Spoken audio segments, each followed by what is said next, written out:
शिवरात्रि का प्रसंग कहता है, अपने मन की अभिलाषा रखकर तुम्हें जो चाहिए, एक काली मिर्ची और तिल्ली के काली तिल्ली के 7 दाने, एक काली मिर्ची और तिल्ली के काली तिल्ली के कितने दाने? 7 दाने हथेली में रखकर अपनी कामना कर कर मन से अपने मन की बात को कहकर शंकर भगवान के शिवलिंग पर चढ़ा दीजिए। आपकी मनोकामना, कहते हैं हर महीने शिवरात्रि आती है, इस शिवरात्रि पर, मुख्य शिवरात्रि पर चढ़ाओगे, अगले महीने की जब शिवरात्रि आएगी तो आपकी मनोकामना पूरी हो जाएगी। एक काली मिर्ची और 7 काली तिल्ली के दाने मात्र।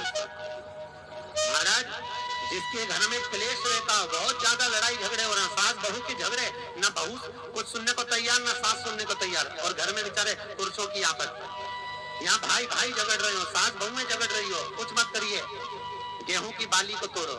गेहूं की बाली जानते ना, जिसमें आप लोग तो गेहूं की बाली को तोड़ना है, और बाली 7 बाली तोड़कर अपने घर में घुमाकर अपने घर का नाम और गोत्र बोलकर उसको शंकर को समर्पित कर दीजिए। जिंदगी में कभी सास बहू का झगड़ा नहीं होगा। शिवरात्रि के दिन उसको समर्पित करिए, आपके घर में कभी क्लेश नहीं बच सकता। और शिवरात्रि के दिन रात्रि को 12 बजे शंकर भगवान पर एक धतूरा चढ़ा दो। क्या चढ़ाना है? जम के बोलिए, धतूरा। शंकर भगवान को धतूरा चढ़ा दे। 12 बजे रात्रि को शिव जी पे धतूरा चढ़ाओ, आधे घंटे तक धतूरा चढ़े दो, और आप श्री शिवाय नमस्तुभ्यम का जाप करो। जिस शंकर जी पे धतूरा चढ़ाए उस मंदिर के बाहर बैठकर कौन सा मंत्र जपना है? श्री शिवाय नमस्तुभ्यम। फिर से बोलो, श्री शिवाय नमस्तुभ्यम। धतूरा चढ़ाकर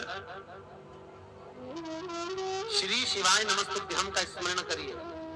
और जो दुकान नहीं चलती हो, घर में लक्ष्मी नहीं टिकती हो, खेत में फसल अच्छी नहीं आती हो, संपदा नहीं आ रही हो, बस उस धतूरे को लाल वस्त्र में बांधकर अपनी दुकान में, अपने व्यापार में, अपने घर में रात को 12:30 बजे उठाकर लाओ, 4 बजे के पहले उसको अपनी दुकान, व्यापार, व्यवसाय में उसको बांध दीजिए। और अगर जो जमीन फसल सही में दे रही हो, वो जमीन में ले जाकर गाड़ दीजिए। आपको जीवन में कभी तकलीफ नहीं भोगना पड़ेगी, लक्ष्मी बढ़ती चली जाएगी, संपदा बढ़ेगी। जो व्यक्ति ज्यादा बीमार रहता हो, बहुत बीमारी उसको घेरे रहती है, परेशान रह रहा हो, बीमारी बनी हुई है, तो बोर चढ़ाइए। बेर, क्या बोलते हैं यहाँ पर? बेर की बोर, वो खाने वाला बेर जो होता है, उस बेर को 7 बेर ले लो, और 7 बेर को लेकर अपने ऊपर से घुमाकर शिवरात्रि की दोपहर के 12 बजे शंकर भगवान के शिवलिंग पर ले जाकर उस बेर को चढ़ा दीजिए। आपका रोग, आपकी बीमारी मात्र 3 महीने के अंदर समाप्त हो जाए। शिवरात्रि के दिन बेर चढ़ाने का बड़ा महत्व है। और शिवरात्रि पर चढ़ा हुआ वो बेर उठाकर ले आइए, और उस बेर को उठाकर रख लीजिए। मान लो किसी को उदर से जुड़ी हुई जब तकलीफ रहती है, पेट से जुड़ी हुई तकलीफ रहती है, पेट से जुड़ी हुई कोई भी प्रॉब्लम, अगर पेट से जुड़ा हुआ कोई भी रोग आपको लग गया, और डॉक्टर की दवाई चल रही है, सारी औषधि चल रही है, जो शिवरात्रि पर आपने बेर चढ़ाया है, वो बेर अगर आपके यहाँ रखा हुआ है, वो बेर उस रोग वाले व्यक्ति को खिला दीजिए।